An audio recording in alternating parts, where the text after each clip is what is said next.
School districts across the state have received the 2018 accountability ratings from the Texas Education Agency.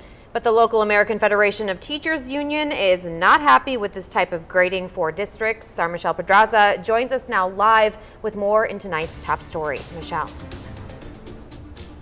Well, Mackenzie, the 2018 state accountability ratings were released by TEA for over 1,000 school districts across the state.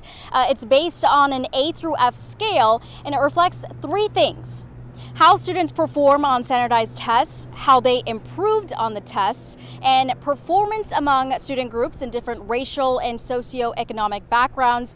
Here's a look at those results. Flower Bluff, Bishop, and Port Aransas ISDs received A's. Corpus Christi and Robstown ISDs received C's. Kingsville ISD got an F. I spoke to the local American Federation of Teachers about the system. They say that they do not believe the system should be based off a standardized test.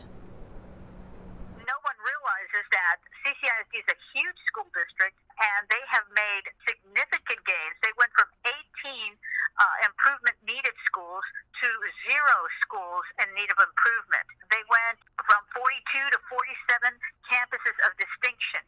So this business about rating school districts and schools is just misguided and irresponsible. Districts, charters, and campuses can appeal the rating assigned today.